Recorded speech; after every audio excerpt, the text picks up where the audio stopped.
وفادار حسینی یہ چلن زندہ رہے، ہاذا خانے سجانے کی لگن زندہ رہے۔ اعوذ باللہ من الشیطان اللعین الرجیم، بسم اللہ الرحمن الرحیم، الحمد للہ وکفی وسلام علی عبادہ الذین اصطفی۔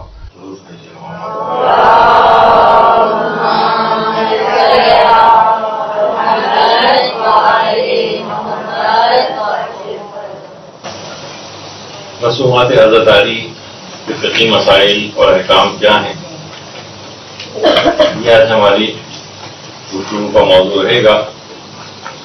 اس میں کچھ رسومات عزاداری کے اوپر عام لوگوں کے دماغوں میں کچھ سوالات ابھرتے ہیں، اس کی مشروعیت کے متعلق ان کے دماغ میں وسوسے آتے ہیں،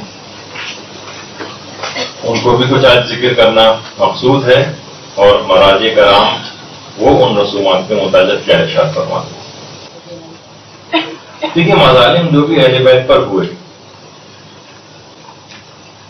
وہ اپنی جگہ، قرآن کی ایک آیت ہے کہ وَذَكِّرْ فَإِنَّ الذِّكْرَ تَنفَعُ الْمُؤْمِنِينَ، اے رسول ذکر کر دیجئے، کیونکہ ذکر کرنا، بار بار ذکر کرنا، یہ صاحبان ایمان کو فائدہ پہنچاتا ہے۔ اچھا، قرآن نے یہاں یہ بات نہیں کہی کہ کس چیز کا ذکر کرنا ہے، کس چیز کی بار بار یاد دہانی کرنی، اور ان یاد دہانیوں کے لیے کن کن ذرائع کو اختیار کرنا ہے۔ یقیناً یاد دہانی کی چیزیں وہی قرآن نے کہی ہوں گی جو چیز لوگوں کے لیے مفید ہوگی، اور انہی تمام وسائل کو اختیار کرنے کی متعلق قرآن کی تاکید ہوگی کہ جو یاد دہانی کے لیے مفید ہوں گے۔ اب دیکھیے، ایمانی فائدے کے لیے کربلا سے بالا تر کوئی بھی واقعہ نہیں ہے، اور مراسم عزا اس کربلا کی یاد دہانی کا ایک بہترین ذریعہ۔ ایک ایک چیز پکچرائز ہوتی ہے، لوگوں کے سامنے آتی ہے، بچوں کے سامنے آتی ہے، بچہ کوئی بھی فوراً اس کے دماغ میں سوال اٹھے گا کہ یہ تابوت کس کا ہے، یہ مشق کس کی ہے، یہ علم کس کا ہے، یہ عماریاں کس لیے ہیں، یہ سبیل کیوں لگائی گئی ہے۔ یہ واقعہ کربلا کی ایک ایک چیز کی پکچرائزیشن کے لیے ہے۔ آپ کو پتا ہے کہ پوری دنیا آج کل ویژولز پہ چلی گئی۔ یہ بھی آپ دیکھیں، پہلے اس طرح کے درس نہیں ہوتے تھے، لیکن اب ساری چیزیں آپ اپنی آنکھوں سے دیکھتی ہیں، تو وہ زیادہ اثر پذیری رکھتے ہیں، زیادہ لوگ کنونس ہوتے ہیں۔ کیوں اتنا زیادہ ٹی وی اور میڈیا جو ہے وہ چھا گیا؟ تو اسلام نے بھی بہت ساری چیزوں کا خیال رکھا ہے۔ تو یہ تمام چیزیں جو آپ کو واقعہ کربلا کے سلسلے میں نظر آتی ہیں، خواہ اپنے دیکھیں خواہ غیر دیکھیں، ان کا دماغ فوراً کسی خاص واقعے کی طرف متوجہ ہوتا ہے۔ اچھا، اب اگر مراسم عزا کو اگر ہم دیکھیں تو مراسم عزاداری کی کوئی ایک قسم نہیں، اس کی بہت ساری اقسام ہیں۔ اس میں ایک قسم تو ہے فطری عزاداری۔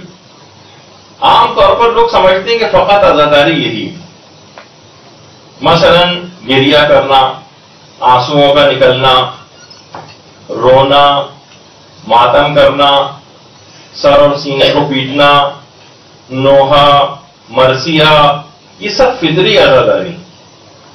لیکن عزاداری کی کوئی ایک قسم تو نہیں۔ عزاداری کی دوسری قسم ہے جس کو ہم کہتے ہیں بشری مصنوعات۔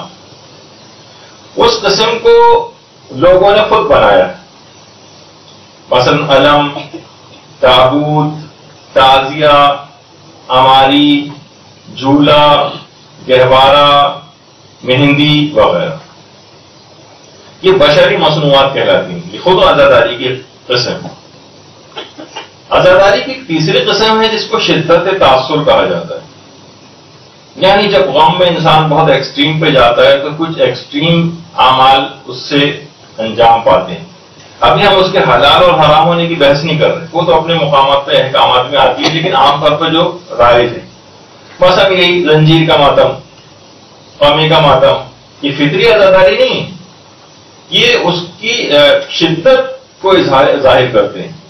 عزاداری میں غم کی شدت کچھ خاص طریقوں سے ظاہر ہوتی ہے. عام طور پر جیسے اس کے مظاہر دیکھنے میں آتے کہ بہت شدت غم ہوا، انسان دیوار سے سر ٹکرانے لگتا، چیز اٹھا کے اپنے اوپر مار لیتا، تو یہ شدت تاثر کہلاتا. اسی طریقے سے مثلا انگاروں کے اوپر ماتم کرنا، حرام حلال کی بحث الگ، اس کے احکام اپنے مقام پر آئیں گے، لیکن ایک شدت تاثر بہرحال یہ بھی ایک قسم بنتی. پھر اس کے بعد کچھ اعمال خیر ہیں، یہ بھی عزاداری کی اقسام ہی کے تحت آتے ہیں. کون کون سے اعمال خیر؟ مثلا یہ سبیل لگانا، مثلا تبرک بانٹنا، مثلا یہ نظر نیاز وغیرہ جو ہوتی ہے، لوگوں کو کھانا کھلانا حاضرین مجلس کو، یہ اعمال خیر ہیں جو اس کے ساتھ ہی اس پورے پیکیج میں انکلوڈیڈ ہوتے ہیں. اور اعلان غم بھی ایک کیفیت اسی کے اندر آتی ہے کہ سب کو اس کی اطلاع کرنا، سب کو جمع کرنا، مثلا اخبار میں اشتہار دینا، لوگوں کو فون کر کر کے بلانا، یہ بھی خود تمام یہ آپ کا ثواب عزاداری کو اس وقت سے شروع ہو جاتا ہے جبکہ آپ ان تمام چیزوں کے اقدامات کر رہے ہوتے ہیں. اچھا، اب دیکھیے جتنی بھی رسومات عزاداری ان میں سے اکثر حسرتوں کی یادگاریں، حسرتوں کی. مثلا پچھلی دفعہ تو خیر اس پہ گفتگو ہو چکی، جیسے مہندی ہی کہ مثلا ایک نوجوان کی، ایک ماں کی یا ان کے عزاداروں کی حسرت ہے کہ ایک جوان سال کو بالکل اس طرح سے اس کو عین عالم شباب کے اندر جو ہے وہ اس کو زندگی سے ہاتھ دھونا پڑا. ابھی اس نے کوئی خوشی نہیں دیکھی تھی. تو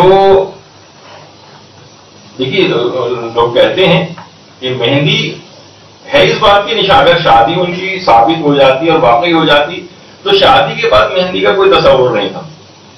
شادی ثابت نہیں، اسی وجہ سے تو مہندی اور وہ کی جاتی ہے لوگوں کے حسرت کے اظہار کے طور پر، ورنہ اسلام کا تو الگ سے کوئی حکم نہیں ہے ظاہر اس متعلق کہ واجب ہے یہ نکالنا ضروری ہے. تو ایک کلچر میں ہمارے ایک چیز ہے، اس لحاظ سے اس کو یعنی حسرت کی یادگار سمجھی جاتی ہے. اسی طرح یہ اسی متعلق وہ جو پچھلی دفعہ میں نے آغا شبیری زنجانی نے کہا تھا کہ ان کا بھی فتویٰ اس سلسلے میں آ چکا ہے، تو وہ بھی آپ کے خدمت میں یہاں لگا دیے گا، لیکن اس کی تفصیل میں اس وقت بتا چکا ہوں. اسی طریقے سے تابوت اٹھانا یہ خود بھی ایک حسرت کی یادگار ہے کہ کربلا میں مولا حسین کا تابوت نہیں اٹھا تھا، تو لہذا ہم ان کا تابوت اٹھا رہے ہیں کیونکہ ایک بے گور و کفن لاشا جو ہے وہاں پر پڑا رہ گیا تھا. اسی طریقے سے جو 72 تابوت ہیں یہ بھی حسرت کی علامت ہے، وہ بھی سارے امام حسین کے ساتھ ہی وہاں پر شہید ہوئے ہیں. تو ان کی بھی ہماری حسرت ہے کہ اگر ہم اس حسرت کو اب پورا کرتے، اگر ہم ہوتے یا حالات اس طرح کی سازگار ہوتے تو لوگ اسی طریقے سے تمام مراسم کے ساتھ ان کے جنازے کو اٹھاتے. تو یہ جو 72 تابوت وغیرہ بھی ہیں، بہت سے لوگ اس پہ اعتراض کرتے ہیں اور ایک آدھ کافی ہے، 72 بنانا یہ تو کوئی اسراف ہے، اور یہ اس طرح کی آوازیں بھی اٹھنے لگی. ان سب کا فل ایک تاثر ہوتا ہے. لوگ دیکھتے ہیں اتنی بڑی تعداد میں، اچھا اتنے لوگ شہید ہو گئے تھے مارکہ حق و باطل میں، کہ ان کا ایک الگ دیکھنے کا ایک تاثر ہوتا ہے. پھر خود ہماری حسرت کی ایک یادگار ہے. اسی طریقے سے یعنی کہ تمام جو 72 شہید ہوتے ہیں ان کی جو یادگار ہے اسی وجہ سے منائی جاتی ہے. اسی طرح سے جو انگاروں کے اوپر یہ آگ کا ماتم جسے کہا جاتا ہے، حلال و حرام کے فتووں کو بھی چھوڑتے ہوئے، وہ آگے کبھی آئیں گے. یہ اس واقعے کی تصویر کشی ہے کہ جس وقت قیام حسینی کے اندر آگ لگی تھی اور بیویاں چھوٹے چھوٹے بچوں کو لے کر ایک جلتے ہوئے خیمے سے دوسرے خیمے کے اندر منتقل ہو رہے. یہ اس کی ایک لحاظ سے تصویر کشی کی جاتی ہے، جذبات کے اظہار کے طور پر ایک حسرت ہے، ایک دکھ کے احساس کی تصویر کشی ہے جو کہ اس وقت کی جاتی ہے. اسی طریقے سے مثلا سبیلیں لگانا، سبیلیں یہ اس حسرت کی تکمیل ہے کہ وہ خانوادہ اہل بیت اور بچوں کی جو سوکھے سوکھے لب اور ان کے سینوں میں آگ لگا دینے والی جو پیاس تھی، اگر ہم ہوتے تو اس کو بجھاتے. اب کیونکہ وہ تو نہیں، ہم اس حسرت کا اظہار کرتے ہیں کہ ہم دیگر پیاسوں کی پیاس بجھائیں گے. سبیلیں اسی حسرت کی یادگار ہے. اسی طرح سے حضرت عباس کی مشق، یہ بھی حضرت عباس کی اس حسرت کی یادگار ہے جس دلی حسرت کو لے کر وہ اس دنیا فانی سے کوچ کر گئے کہ وہ بچوں کو سیراب کرنے کی آرزو کو نہ پورا کر سکے. ان کی اس حسرت کی یادگار کے طور پر ہم مشق بناتے ہیں اور لوگ اسی حسرت کی یادگار کے طور پر خود صدقہ بنتے ہیں, لوگوں کو پانی پلاتے ہیں. کہ عباس کی جس طرح حسرت تھی کہ وہ پانی پلاتے لوگوں کو, تو اس حسرت کی یادگار کے طور پر پانی پلاتے ہیں. اور یہی وجہ ہے کہ خود آئے ان کے حرم میں بھی باقاعدہ اس طرح سے جو ہے مشق وغیرہ لگی ہوئی ہوتی ہے. اگر آپ وہاں جائیں مقامات مقدسہ پہ تو آپ کو اکثر جگہوں پر اسی انداز سے لگی ہوئی نظر آئیں گے. اور علماء عرفان کا کہنا یہ ہے کہ حضرت عباس کو اپنے تمام تر القابات کے اندر جو لقب سب سے زیادہ پسند ہے وہ سبقہ ہے. سبقہ یہ حضرت عباس کو تمام جو القابات ہیں ان میں سب سے زیادہ پسند یہی لقب ہے. اچھا, ہم جو ان کے منہ سے الفاظ نکلے ہیں ان کی بھی یادگاریں مناتے ہیں. جیسے کہ روایت میں کہ حضرت ام کلثوم علیہ الصلوۃ والسلام نے ارشاد فرمایا تھا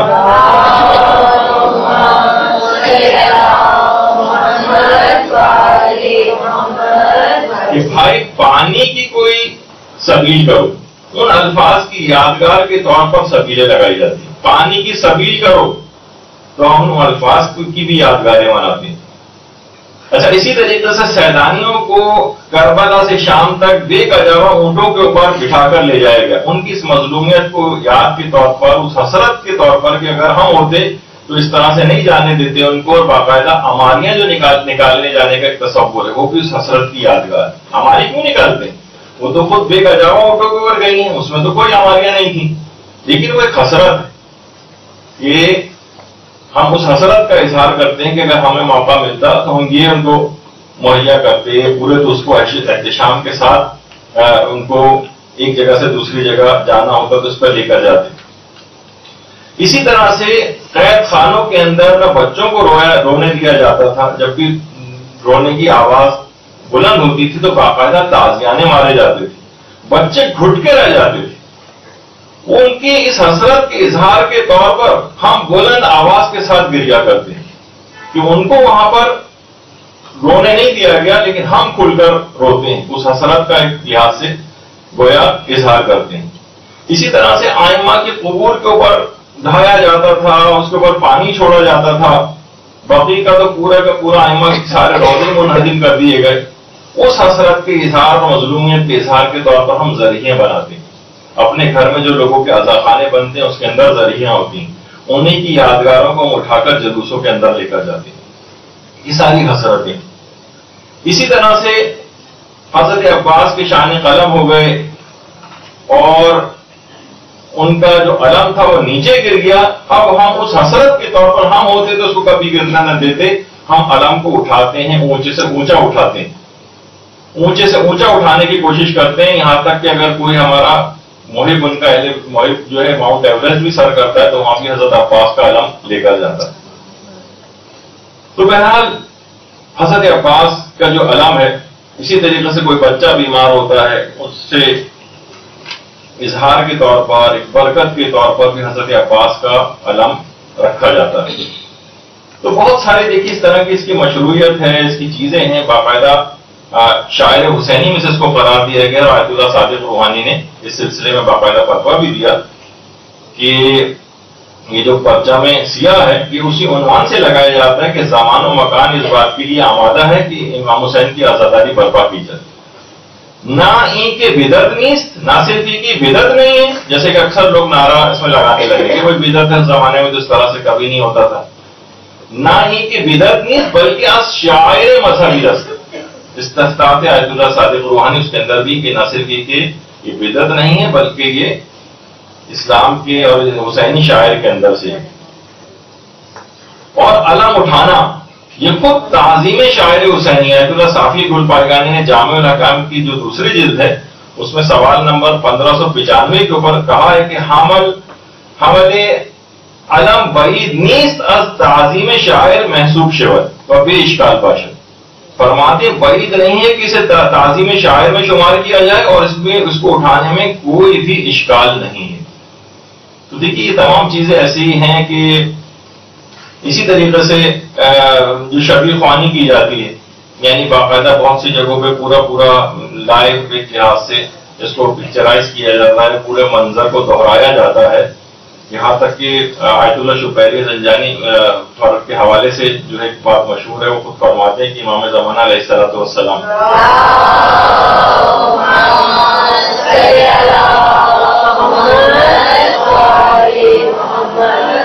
وہ روزانہ 2 مرتبہ پورا واقعہ کربلا اپنی آنکھوں سے دیکھتے ہیں.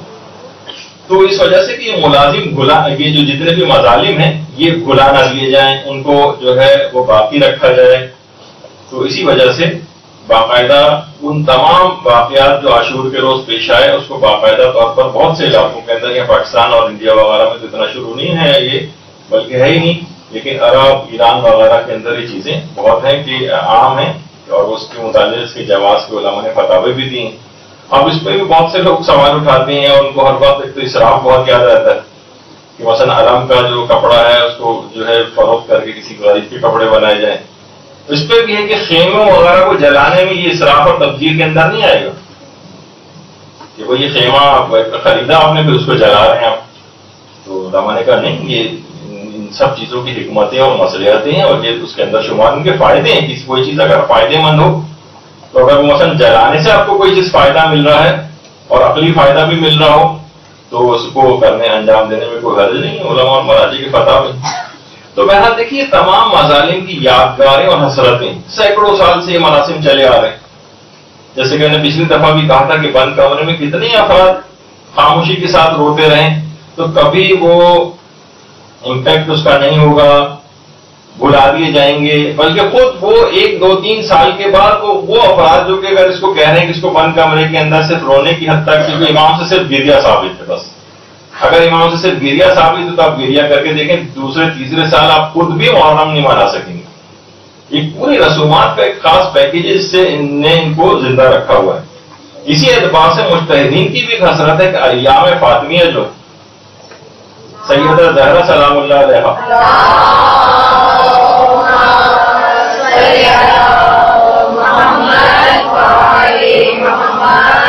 اس کو بھی عاشورہ کی طرح سے منانا چاہیے تاکہ سیدہ کی مظلومیت جو ہے وہ فراموش نہ ہونے پائے.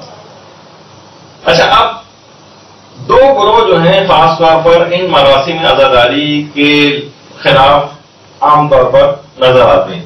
اب تقریباً 2 اس طرح کے مکاتب فکر ہیں موجود. ایک تو وہی ہے جو کہ شروع سے آپ کا مخالف ہے، جو کہ کچھ ایسے غیر شیعہ حضرات ہیں جو آپ کے ہر فعل کے اوپر اعتراض کرتے ہیں، آپ کی ہر رسم کے اوپر اعتراض کرتے ہیں. اور دوسرا کچھ یہ آوازیں آپ کے اپنے اندر سے اٹھنے لگی. انہیں جتنی بھی رسم ہے وہ ہر رسم بدعت لگنے لگی ہے، ہر رسم خرافاتی لگنے لگی ہے، ہر رسم بے فائدہ لگنے لگی ہے، ہر رسم احمقانہ لگنے لگی ہے، ہر رسم توہین مذہب لگنے لگی ہے.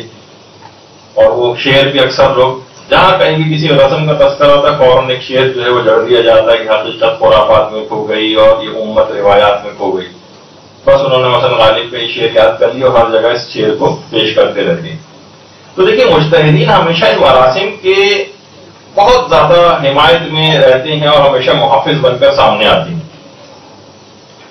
اچھا، جب اور کوئی چیز نہیں ہوتی تو پھر ایسے افراد دل ملا کر مجتہدین کو بھی برا بھلا کہنے لگتے ہیں. تو ایک لحاظ سے یہ 2 چیزوں کے اوپر حملہ اب تک ہی کہا جاتا تھا کہ 2 چیزوں سے شیعت کی بقا ہے، ایک تو ہے عزاداری اور دوسرا ہے ہمارے مرجعیت.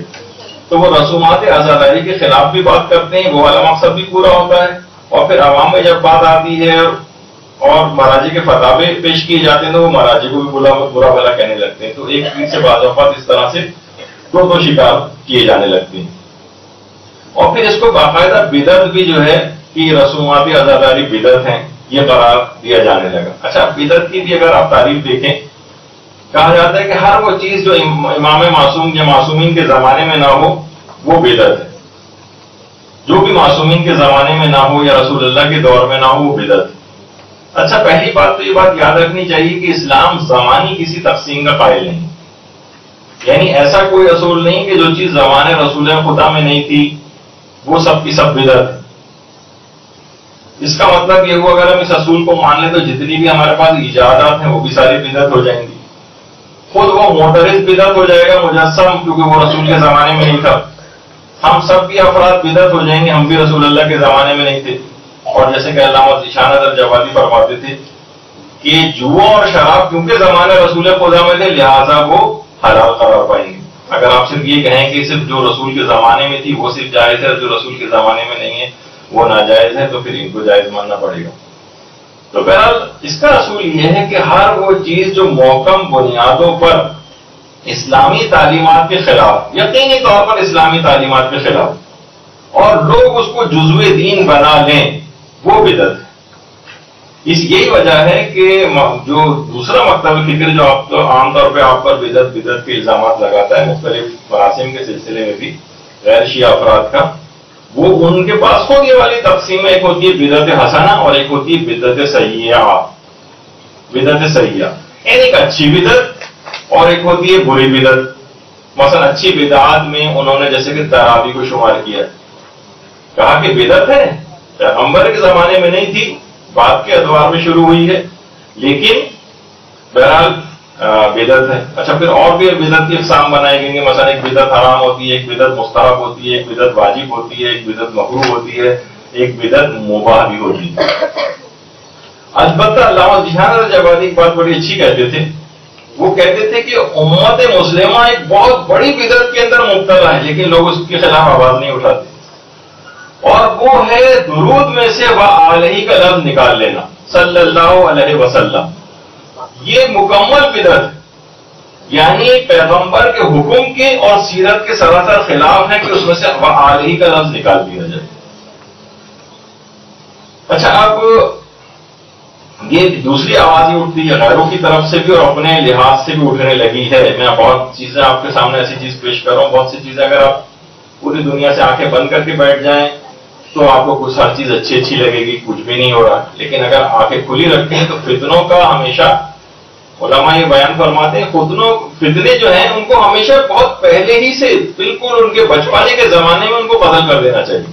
قتل سے مراد یہ کہ ان جو فتنہ اٹھ رہا ہے نا اس کو پہلے سے ہی ٹنڈے پندہ پٹ جس کو کہا جاتا ہے، تو اس زمانے اگر یہ تھوڑا سا بھی اگر یہ بڑھ گیا اور یہ آگے کی طرف چلا گیا اور یہ تناور درخت بن گیا تو پھر اس کے کوپلیں کاٹنے سے کچھ نہیں ہوگا، اس کی جڑیں مضبوط ہو چکی ہوتی ہیں. تو ہمیشہ فتنوں کو بہت ہی ابتدا ہی کے اندر اس کا دفیہ جو ہے وہ کرنا پڑتا ہے.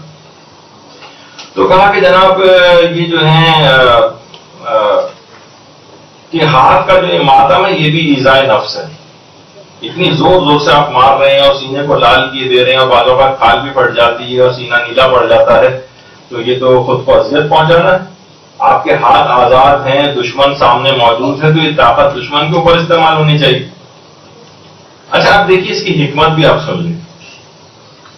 دیکھیے عام طور پر وہ تمام اعمال جیسے منہ پیٹنا ہے عزاداری میں یا سینہ پیٹنا ہے، وہ یہ کہتے ہیں کہ دیکھیے یہ اذیت ہے اور انسان خود کو اذیت اس کو پہنچانا کیسے جائز ہو گیا؟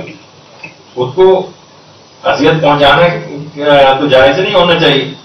تو دیکھیے اس میں بات آ جائے گی تو پھر اس کے بعد میں آگے اس میں اصل جو معاملہ اس کی طرف ہم چلے جائیں گے. ایک ہوتی ہے ایذاء نفس، یعنی اپنے نفس کو اذیت دینا، کبھی حقیقی ہوتی ہے اور کبھی اعتباری ہوتی ہے. مثلا میں اس کو مثال دے دوں، یعنی ایک ریلیٹو ہوتی ہے ایک چیز اور ایک ہوتی ہے بالکل حقیقت.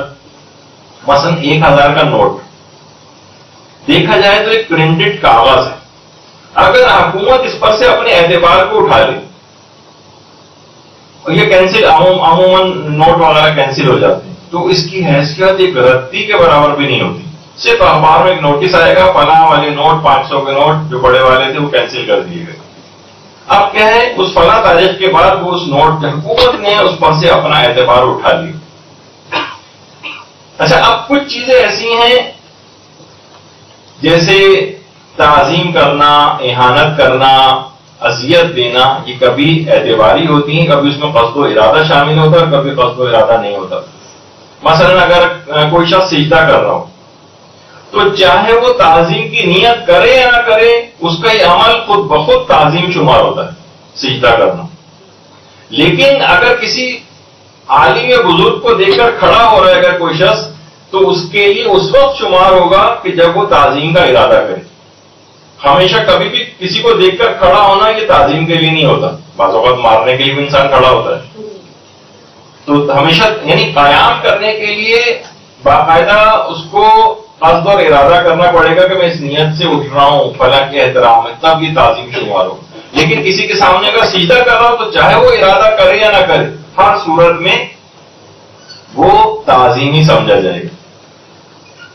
اچھا، اسی طرح سے کسی کی توہین کرنی ہے، مثلا دیکھیے کچھ چیز ایسی عقلی طور پر سمجھنی پڑیں گی. مثلا کسی کو تماچا مارنا، خواہ کوئی شخص ارادہ کرے یا نہ کرے، خود بخود تماچا مارنا توہین سمجھا جائے گا. لیکن مثلا اگر کوئی شخص باپ کے سامنے سگریٹ پی رہا ہو تو اس وقت تک توہین باپ نہیں سمجھا جائے گا جب تک کہ معاشرہ اس سلسلے میں کوئی حتمی فیصلہ نہ کر چکا ہو. ایک دفعہ میں نے مثال دی تھی کہ بہت سی کچھ عرب ممالک ایسے ہیں جہاں مثلا بیٹیاں باپ کے ساتھ بیٹھ کے سگریٹ پیتی ہیں. ابھی بتانا بھی وہ مشکل چیز ہوتی ہے، بعض اوقات اس کو دیکھ کے بھی لوگ برائی کو بھی جو اڈاپٹ کر لیتے ہیں سن کر، لیکن وہاں معیوب نہیں سمجھا جاتا. لیکن ہمارے ہاں کتنے بھی آدمی 50 سال کا ہو جائے اور 70 سال کے ابا 80 سال کے اس کے سامنے آ جائیں، ہمیشہ سگریٹ چھپا لی جاتی ہے. تو عام طور پر کیا ہے کہ یہ اس وقت تک شمار نہیں ہوگا ابا کی توہین جب تک کہ وہ معاشرہ کوئی اس میں اسٹیٹس سیٹ نہ کر دے کہ جناب ہاں اس سے توہین ہوتی. اچھا، اب ایک چیز اور بھی ہے، آج کل ایک چیز بہت ہو گئی ہے، وہ آپ بار بار سنیں گی کہ مختلف مراسم عزاداری میں آج کل نوجوانوں نے ایک چیز سیکھ لی ہے، وہ صرف رہبر معظم کا ایک فتویٰ صرف اور صرف اس کے متعلق ہے، قمازنی کے متعلق. اور دیگر مراسم کے اندر انہوں نے صرف ایک شرط کے طور پر جو ہے اس کو ذکر کیا ہے، لیکن کسی پر حکم نہیں لگایا. تو نوجوانوں نے کیا کیا، فوراً اس چیز کو پکڑ لیا. اب کوئی بھی رسم اعضاء ان کو نظر آتی ہے، فوراً کہتے ہیں توہین مذہب. حالانکہ خود علماء نے کہا کہ توہین ایک علاقے کے اعتبار سے بھی الگ ہو سکتی ہے. جیسے ابھی آپ نے سنا وہاں پر باپ کی توہین شمار ہوگی اگر یہاں پر کوئی سگریٹ پیے گا، لیکن اور کسی عرب کنٹری میں وہاں توہین شمار نہیں ہو رہی. جیسے پچھلی دفعہ ہم نے مثالیں دی تھی کہ یہاں امام بارگاہ اور مسجد کے اندر سگریٹ پیے گا لیکن وہاں بیٹھ کے حقہ بھی پیتے ہیں تو توہین شمار نہیں ہو رہی ہے مثلا. تو بہت ساری اس طرح کی چیزیں ہیں، اور ہر چیز میں توہین توہین توہین جس طرح باقاعدہ کوئی لے کر بیٹھا ہوا ہے کوئی چیز. اب بہت سی چیزیں اچھی بھی نہیں لگتی ہیں بیان کرنی. وہ مولانا اشرف علی تھانوی جو ہمارے برادران سنت کی قائلین، انہوں نے اپنی کتاب میں بھی چیز لکھی کہ چاند رات کو سب لوگ چاند دیکھنے کے لیے جا رہے تھے. ایک عورت کے ہاتھ پہ کوئی نجاست لگی ہوئی تھی، کہنے کہ عام طور پہ عورتیں جو ناک پہ ہاتھ رکھ کے بات کرتی ہیں. تو کسی نے کہا چاند کہاں ہے، تو اس نے ناک پہ ہاتھ رکھ کے اوپر دیکھا، چاند نظر آ رہا ہے. کہا چاند نظر تو آ رہا ہے لیکن بہت ہی بدبودار چاند ہے. تو وہ چاند کے اندر بدبو نہیں تھی، وہ آپ کی ناک کے اوپر ایک نجاست لگی ہوئی جس کی وجہ سے بدبو آپ کو آ رہی. تو توہین توہین توہین ہی کچھ آپ کو ذاتی طور پر آپ کو توہین کی جو بو محسوس ہو رہی ہے کوئی ناک کا کوئی پرابلم ہے، ورنہ اصلاً توہین نہیں. تو بعض اوقات یہ بھی ہوتا ہے کہ مذاق میں انسان اگر کوئی بات کہتا ہے تو وہ اس وقت تک توہین شمار نہیں ہوتی جب تک سامنے والا اس کو توہین نہ سمجھے. ورنہ آپ یہ نہیں کہہ سکتے بھائی میں تو مذاق کر رہا تھا، نہیں، آپ نے توہین میں مذاق کیا.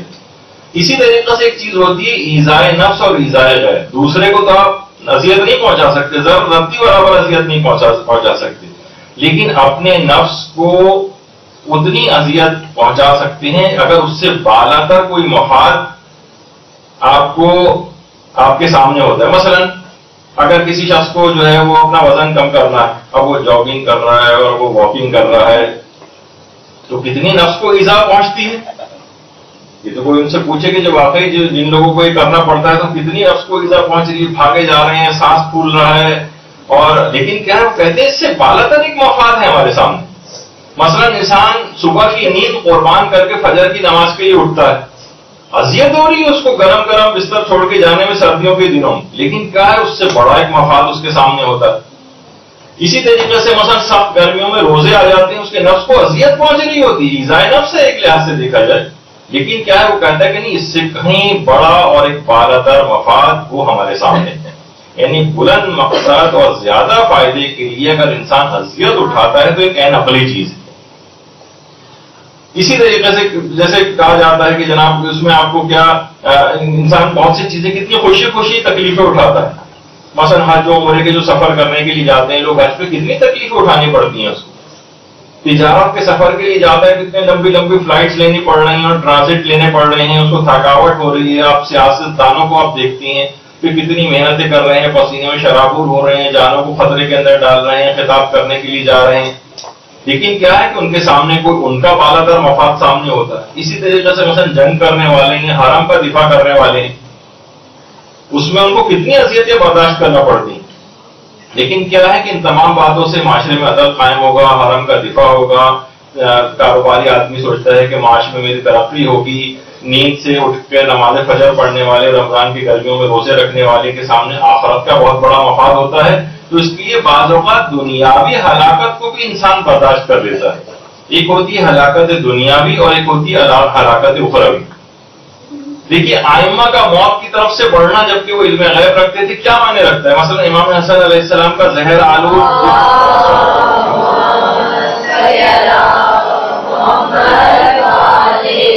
زہر کیوں پیا انہوں نے؟ امام حسین جانتے بوجھتے جو ہے کربلا کے میدان میں کیوں گئے، جبکہ معلوم تھا کہ وہاں پر جا کر زندگی سے ہاتھ دھونا پڑے. امیر المومنین علیہ السلام نے اپنے ملزم کو سوتے سے کیوں اٹھایا، جبکہ معلوم تھا کہ مجھے قتل کرے گا. تو دیکھیے ان اعمال میں دنیاوی جسم کی اگرچہ ہلاکت ہوتی ہے، نابودی ہوتی ہے، مگر حکم خدا کے مطابق عمل کرنے میں اس کو ایک بڑا فائدہ حاصل ہوتا ہے کہ ابدی حیات حاصل ہو جاتی ہے. تو کبھی انسان جان کو خطرے میں ڈال کر حیات حاصل کرتا ہے اور کبھی جان بچا کر بھی اس کو موت آ جاتی ہے. مثلا اگر کوئی شخص میدان جنگ سے فرار اختیار کر کے اپنی جان بچا لے تو ہلاکت اخروی اس کو ملتی ہے. تو دیکھیے عام طور پر بھی اگر آپ دیکھیں تو جو قرآن کی آیت بھی ہے اس میں وَلَكُمْ فِي الْقِصَاصِ حَيَاتٌ، قصاص میں زندگی ہے. بھائی قصاص میں ہاتھ چور کا کٹ رہا ہے، اس کا ہاتھ مردہ ہو کے کٹ کے نیچے گر رہا ہے، آپ کہہ رہے ہیں زندگی. قاتل کی گردن اڑائی جا رہی ہے، اس کی گردن تن سے جدا ہو رہی ہے، موت آ رہی ہے، اسلام کہہ رہا ہے کہ زندگی. یعنی ایک بالا تر مفاد ہے اس کے آگے. کتنے بچوں کو آپ دیکھتی ہیں، بچے جو چھوٹے چھوٹے بچے ہیں وہ کس طرح سے ماتم کرتے ہیں، اور ماتم کر وہ بچہ کہ جو کہ ذرا سے اس کو خراش لگ جائے تو 3 دن تک اسکول نہیں جائے گا. عام حالات میں وہ فخر سے اپنے لال سینے کو سب کو دکھاتا ہے کہ دیکھیں میں نے ماتم کیا. یہ اس کو اس وقت کیوں آخر تکلیف نہیں ہو رہی اس بچے کو؟ صرف اس وجہ سے کہ اب یہ ایذائے نفس نہیں رہی، اس کے دل کے اطمینان کا ایک ذریعہ بن گئی. اور اس کے مظاہر دیکھنے میں لوگ کتنا آپ سے آ کر سوال کرتے ہیں کہ جناب یہ رونا بدعت ہے فلاں. آپ جا کر ان کو بہت ساری چیزوں اگر آپ دیکھیں تو البدایہ والنہایہ وغیرہ کے اندر رسول اللہ کی وفات کا جو بیان لکھا ہوا ہے کہ حضرت عائشہ فرماتی ہیں پیغمبر کی زوجہ کہ رسول اکرم نے میری گود میں وفات پائی، پھر میں نے آپ کے سر کو تکیے پر رکھا اور میں عورتوں کے ساتھ کھڑی ہو کر منہ پر تماچے مارنے لگی. تو اب دیکھیں یہ فطرت کا ایک جذبات کا ایک اظہار ہوتا ہے. روایت کے کنز العمال یہ بھی ہمارے برادران اہل سنت کی ملا علی متقی ہندی کی جو کتاب ہے کہ جب خالد ابن ولید مرے تو بنی مغیرہ کی عورتوں نے 7 روز تک ماتم کیا، اپنے سینے پیٹے، گریبان چاک کیے، نظر نیاز بھی چلتی رہی، اور اس نوخوانی اور ماتم سے حضرت عمر نے بالکل منع نہ فرمایا. یہ باقاعدہ ان کی دیکھیے کتابوں کے اندر لکھا ہوا ہے. تو بعض اوقات یہ ہوتا ہے کہ انسان یہ سوچتا ہے، اس کے پاس دلائل نہیں ہوتے ہیں، تو فوراً یہ کہنا کہ بھائی یہ تو ایذائے نفس ہے. نہیں، اس سے ایک بالا تر ایک مفاد بعض اوقات ہوتا ہے. جیسے کہ میں نے آپ کے بچوں کی مثال میں نے آپ کے سامنے جو ہے وہ پیش کی ہے اور دیگر مثالیں پیش کی ہیں. تو ان تمام چیزوں کے اندر بالا تر مفادات ہیں. یہ بظاہر ویسی چیزیں نہیں ہیں جتنی بھی رسومات ازاداری کہ آپ ایک سرسری نگاہ میں اس کو دیکھیں اور کہیں نہیں اس کا تو کوئی فائدہ نہیں. ان کی ہر چیز کا فائدہ ہے. یہاں تک کہ آپ دیکھیں کہ اگر مراسم ازل جو ہم اپنی آنکھوں سے دیکھتے ہیں، بچوں کے دماغ میں ساری چیزیں ابھر رہی ہوتی ہیں. حتیٰ کہ اگر کوئی گونگا بہرا بچہ جو اس کے کان میں آواز نہیں گئی کبھی، جو بول نہیں سکتا ہے، وہ بھی اگر اسے کام پھر اس تک واقع کربلا کیسے پہنچے گا؟ وہ ان رسومات کو دیکھ کر واقع کربلا کو پہچانے گا. یہ تمام چیزیں. تو اسی طرح سے عاشور کے روز کتنا زیادہ روایات کے اندر بھی یہ بات آئی کہ علی الوجوہ لاتمات، کہ جو بیویاں تھیں سیدانیاں تھیں منہ پر تماچے مارتی ہوئی خیموں سے باہر آئی، منہ پر تماچے مارتی ہوئی. اور جس وقت روایات کے اندر ملتا ہے کہ حبیب ابن مظاہر کو جب حضرت زینب سلام اللہ علیہ نے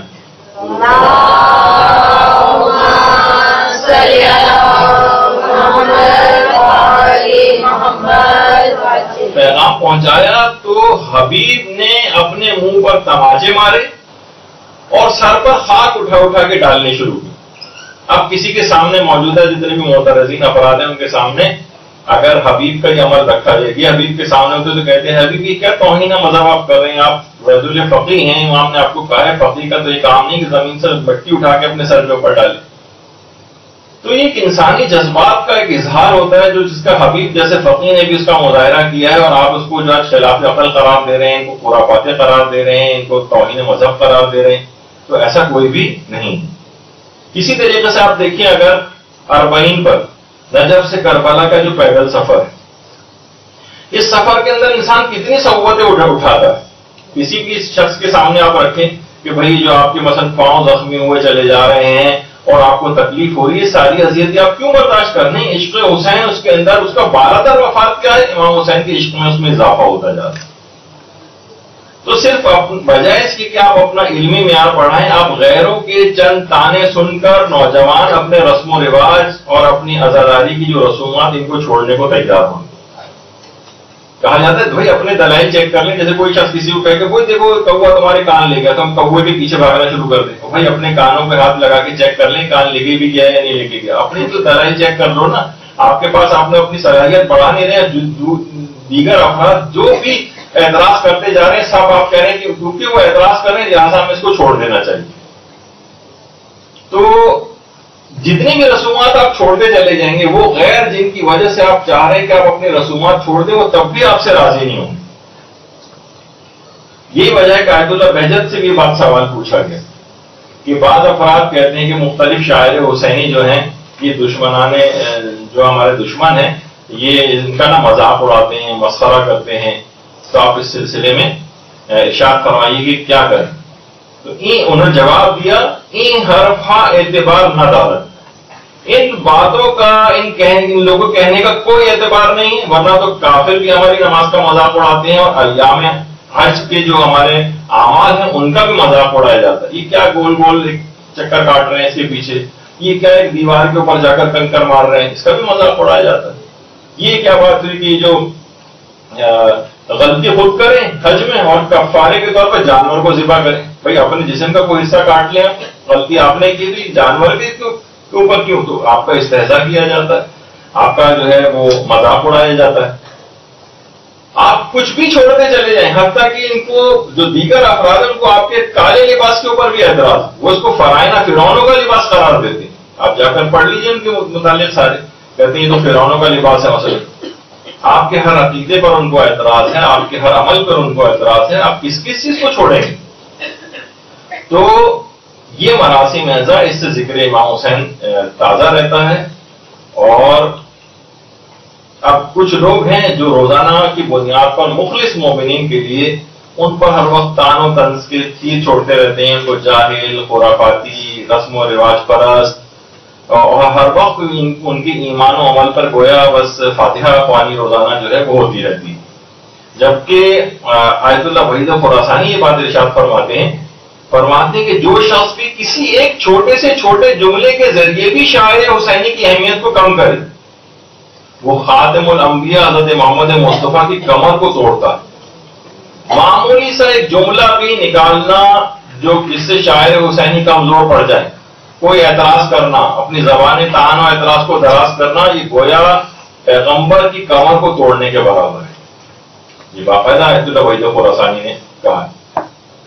تو اگر کسی کو کوئی واقعی کوئی کسی غلطی کو نشاندہی کرتا ہے, اس کی افادیت کو بڑھانا چاہتا ہے, تو اس کے بہت سارے ہیں, اس کا اچھے طریقے سے مثلا اس چیز کی تبلیغ کرے. لیکن یہ طعن و تشنیع کرنا, ہر وقت قوم کو برا بھلا کہتے رہنا, یہ اچھا طریقہ نہیں. دیکھیے مراسم کے ذریعے یہ لوگ جو ہیں آ کر جمع ہوتے ہیں, انہیں مراسم کے ذریعے جمع ہیں. اب اس کے بعد یہاں پر آنے جب لوگ جمع ہو گئے, اب اس کے بعد ان کو کوئی بھی تبلیغ ان کی ہدایت کے لیے, ان کے کردار و عمل کو بہتر بنانے کے لیے, ان کو اچھا مومن بنانے کے لیے اب اس کے بعد آگے کی بات ان کو بتائی جائے. لیکن آپ کہیں گے نہیں ان مراسمی کو ہم ختم کر دیں جس کے نتیجے میں یہ لوگ یہاں پر آ کر جمع ہوتے ہیں. یقین کیجیے مراسم لوگوں کو جماوری جو بغیر نے کہا تھا نا کروڑوں روپے خرچ کر کے لوگ میدان بھرتے ہیں خیر، اور یہاں پر بغیر اس کے لوگ کس طرح سے کھینچے چلے آتے ہیں مقناطیس کی طرح سے ان جگہوں کے اوپر کہ جہاں پر عزاداری ہو رہی ہوتی ہے. تو اب اس لحاظ سے دیکھیے جو یہ خود مجالس عزا، آپ کا کیا خیال ہے اس کے متعلق؟ کبھی اگر آپ فتاوے دیکھیں علماء کے، آیت اللہ ناصر مکارم شیرازی سے پوچھا گیا کہ مجالس عزا میں حاضر ہونا اس کا کیا حکم ہے، تو انہوں نے جواب دی مستحب ہے یا واجب ہے؟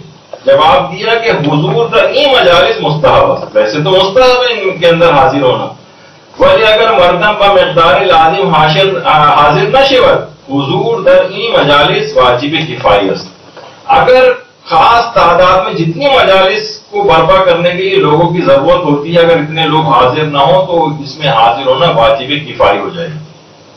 احکام عزاداری جو ان کی کتاب ہے آیت اللہ ناصر مکارم شیرازی کی، اس میں سوال کا انہوں نے جواب دیا کہ ویسے تو مستحب ہے لیکن اگر اتنی مقدار میں لوگ نہ آئیں جتنی ریکوائرڈ ہے مجلس کی شان و شوکت کے لیے اور مجلس کے لیے جتنے ضروری افراد ہوں تو پھر واجب کفایی ہو جائے گا. جس طرح نماز جنازہ واجب کفایی، یعنی پھر واجب کی ایک کیٹیگری کے اندر چلا جائے گا مجالس عزا کے اندر حاضر ہونا، جو کہ خود مراسم عزا کا یہ انتہائی امپورٹنٹ پارٹ ہے.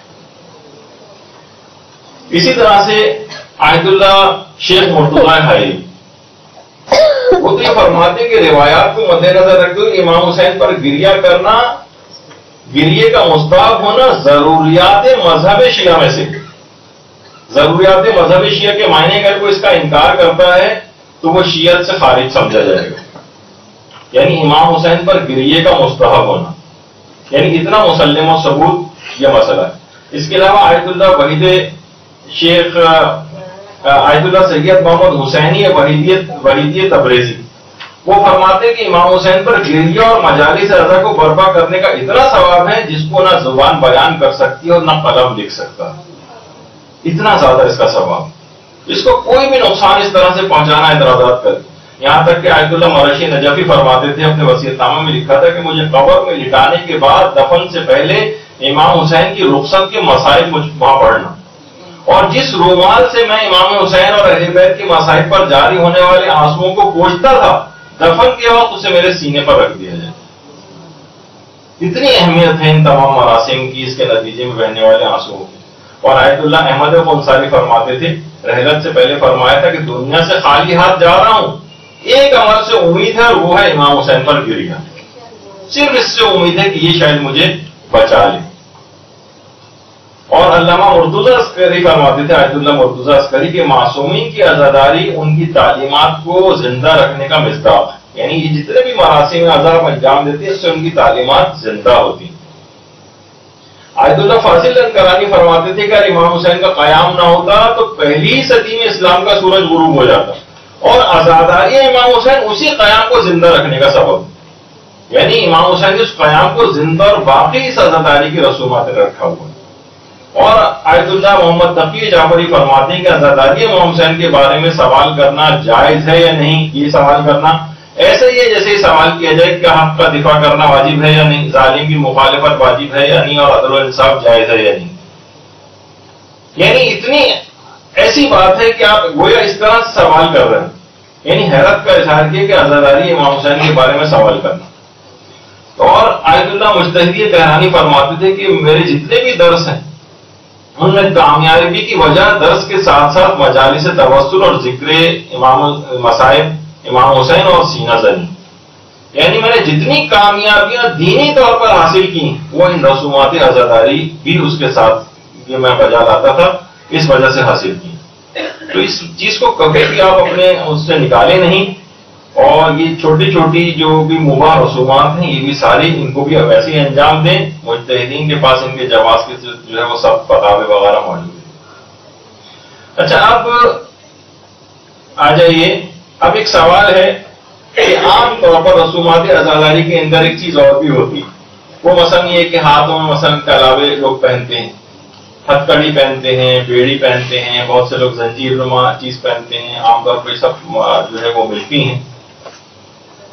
تو اس پہ بھی ایک چیز اعتراض یہ ہوتا ہے کہ یہ تو آئمہ نے اپنی مرضی سے تو نہیں پہنی تھی، کہ دشمن نے پہنائی تھی، ظالموں نے کیونکہ پہنائی تھی تو لہذا یہ ظالموں کی سنت ہے. اور یہ مثلا ابھی آگے چل کر اس کا بھی تذکر آئے گا کہ ہندوانی رسم ہے اس طرح سے پہننا، تو یہ نہیں پہننا چاہیے.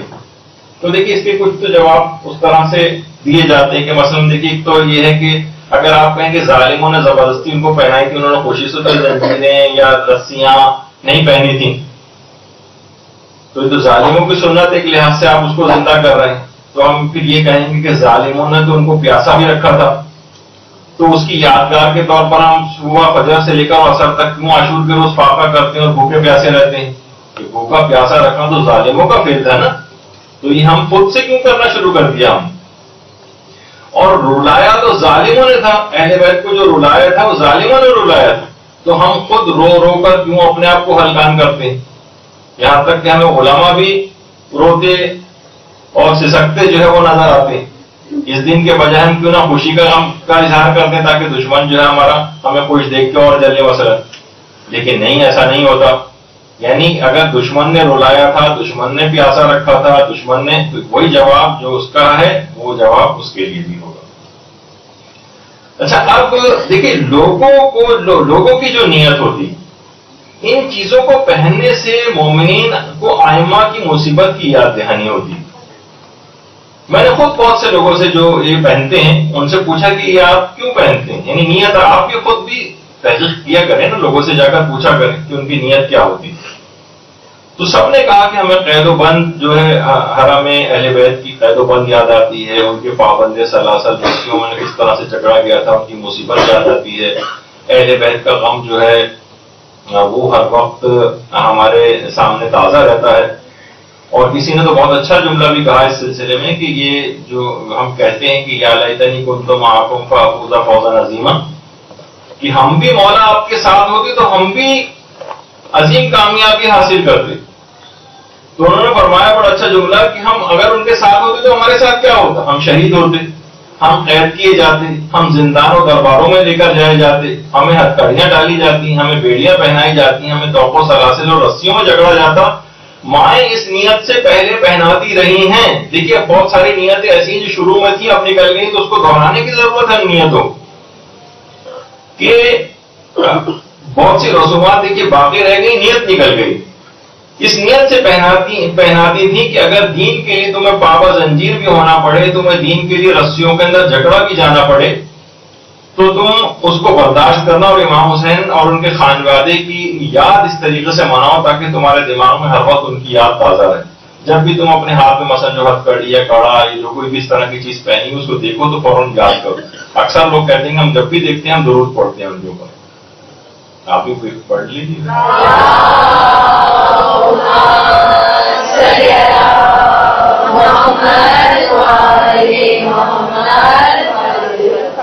تو زبردستی لوگوں نے اگرچہ ان کو پہنائی تھی، لیکن اب ہم احتجاج کے طور پر بھی پہنتے ہیں، احتجاج کے طور پر پہنتے ہیں.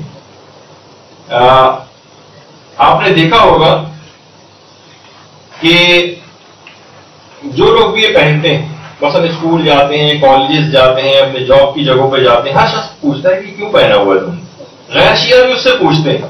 اب آپ کے پاس بہت اچھا اور نادر اور نایاب موقع ہوتا ہے کہ آپ اہل بیت کے مظالم جو ان پر کیے گئے وہ بتائیں آپ کو، اور فوراً دماغ میں اس کے سوال اٹھے گا اچھا کس نے ان کو جو ہے شہید کیا، پورے حالات کیا تھے، اس کی طرف جائے گا تو اس اصل ظالموں تک پہنچ جائے گا.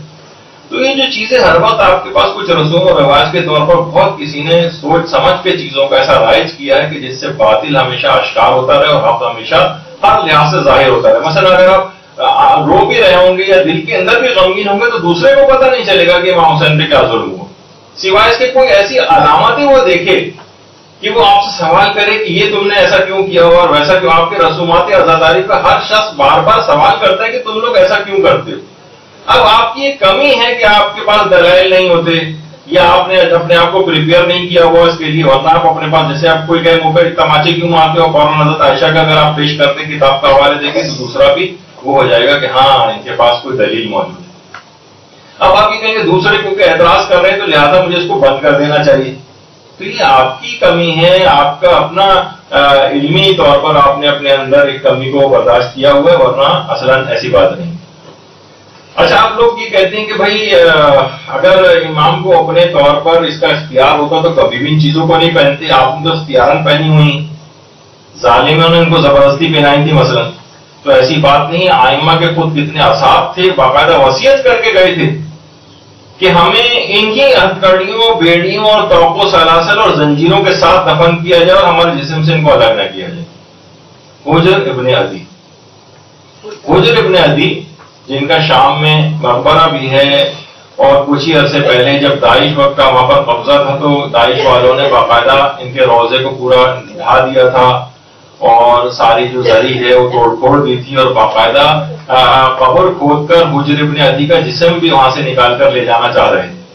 اور اس کے بعد ایک فیک ایک تصویر جو ہے وہ انٹرنیٹ پہ گردش کی کہ انہوں نے جو ہے مثلاً حضرت حجر ابن عدی کا جسم ظاہر ہو گیا تھا, لیکن وہ سب جھوٹی خبر تھی. اور یہ بھی تصویر جو جھوٹی پھیلائی گئی تھی. خود جو وہاں کے متولی ہیں ان کے روضے کے حجر ابن عدی کے, انہوں نے باقاعدہ یہ بات کہی کہ وہ لوگ مسلسل کھدائی کرتے رہے لیکن حضور کا جسم کہیں بھی نیچے سے ظاہر نہیں ہوا.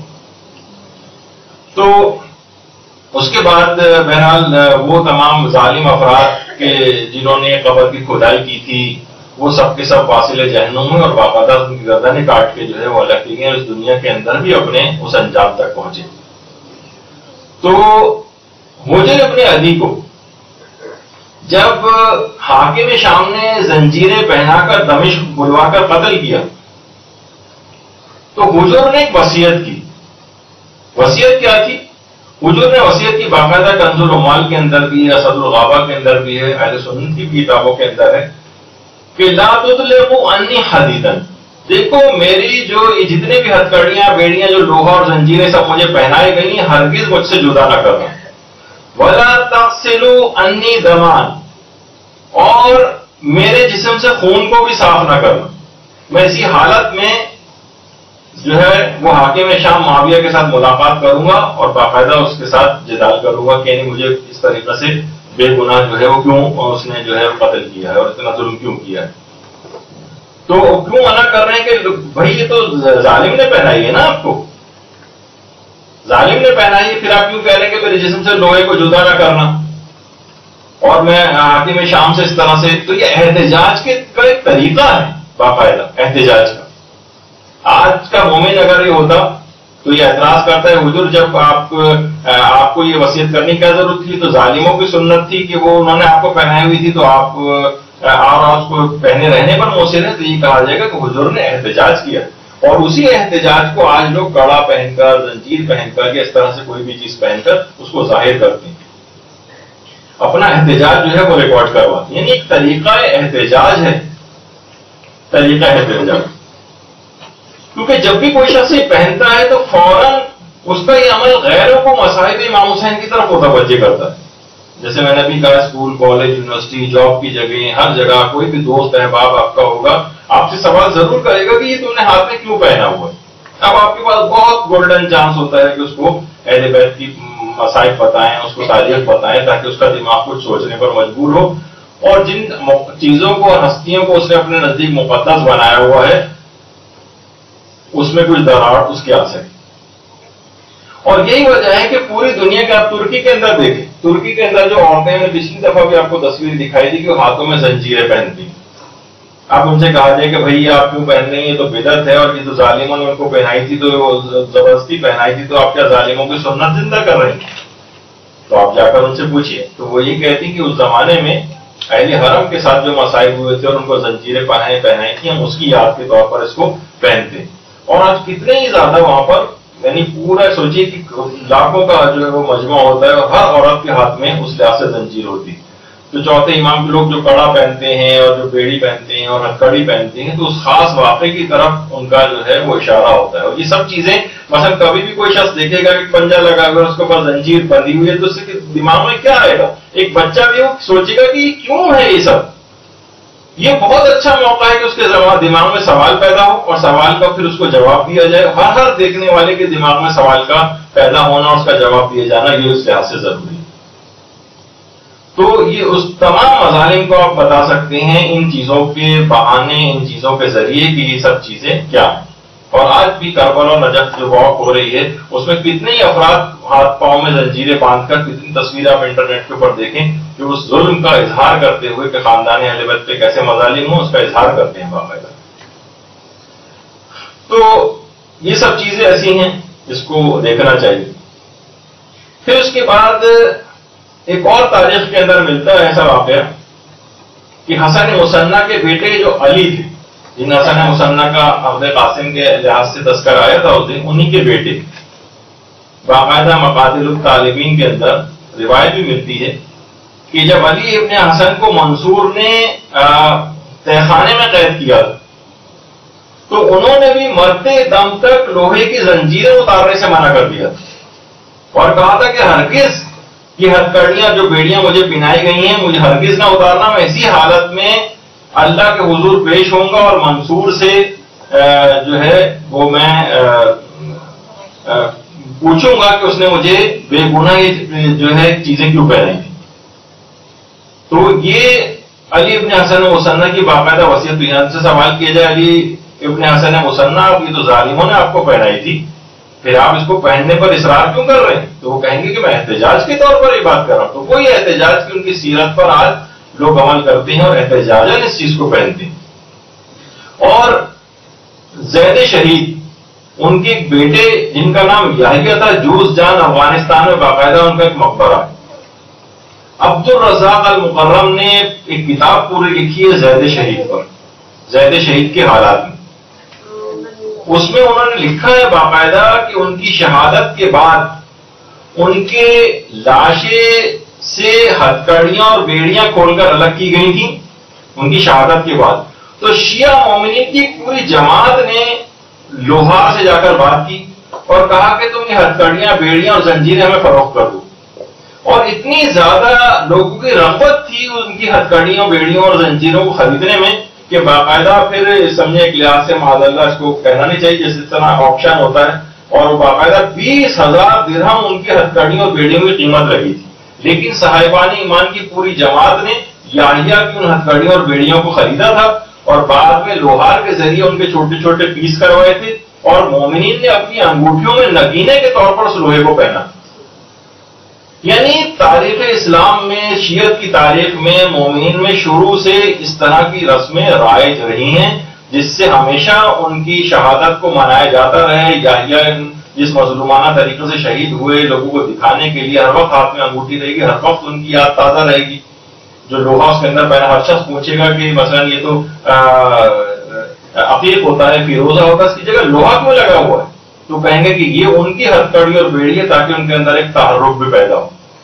تو بہرحال اسی طرح سے علماء فرماتے ہیں کہ ہمارے ساتویں امام موسی کاظم علیہ السلام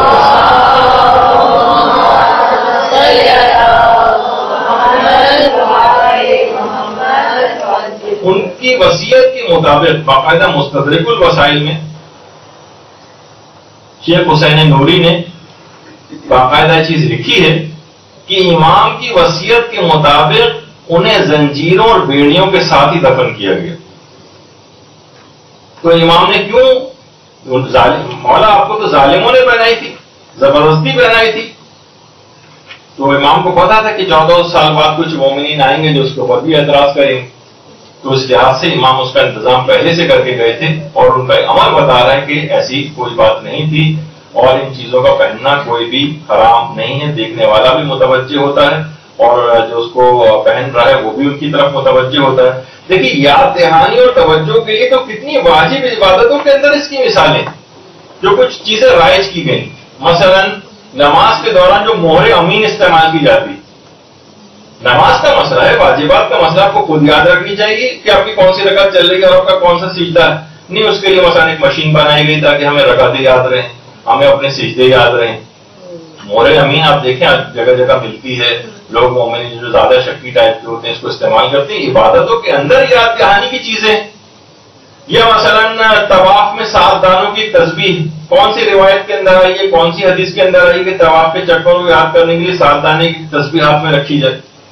نہیں، ہمیں تذکر ہوتا ہے، یاد دہانی ہوتی ہے، تو واجب عبادت تک کے اندر ان چیزوں کو رسومات کے طور پر یا مثلا یاد دہانی کے لیے کوئی کسی طریقہ کار کے طور پر، تو اب اگر کوئی شخص مثلا اپنے ہاتھ میں کوئی ایک ہرے رنگ سے رنگ کا کوئی وہ کپڑا سا باندھ لے، کوئی مسک کیا ہوا کسی آئمہ کے ذریعے سے کوئی دھاگا باندھ لے، کوئی کراوا باندھ لے، اس سے کوئی کڑا پہن لے، کوئی مثلا ہتھکڑی ٹائپ کی کوئی چیز جس سے ان کی یاد آتی رہے، تو اس میں کون سا مضائقہ ہے، کون سا ایک حرام کام ہے کہ جس کا وہ مرتکب ہوا ہے کہ اس کو برا بھلا کہا جائے. آپ ہندوستانی کے حوالے سے کتنے فتاوے بھی علماء جو ہے وہ نقل کرتے ہیں. مثلا سوال پوچھا گیا کہ ان کے فتوے کے مطابق جو جوابات علماء دیتے ہیں کہ ممبر حسینی کا بوسہ لے کر اپنے آپ کو متبرک کرنے کا کیا حکم؟ یعنی ایک عام ممبر، لکڑی کا ممبر رکھا ہوا ہے، اس طرح سید الشہداء کے غم میں نکلے ہوئے جلوس کے علامہ مبارک اور امام بارگاہ کی دیواروں کا بوسہ لینا کہ جائز ہے یا نہیں؟ جواب: ایسا کرنے میں کوئی حرج نہیں، بلکہ ہر وہ چیز جس کی نسبت سید الشہداء اور دیگر عامہ معصومین کی طرف ہو ان سے متبرک ہونے میں کوئی اشکال نہیں. ہر وہ چیز جس کی صرف نسبت سید الشہداء سے ہو جائے. یہ کڑا کوئی پہن رہا ہے، یہ نسبت ہو رہی ہے امام سجاد سے. یہ مثلا کوئی کلامہ پہن رہا ہے اسیرانی کربلا سے ایک نسبت کے طور پر پہن رہا ہے. فرما رہے ہیں کسی چیز کی بھی نسبت سید الشہداء اور دیگر ائمہ معصومین کی طرف ہو تو اس سے متبرک ہونے میں کوئی اشکال نہیں.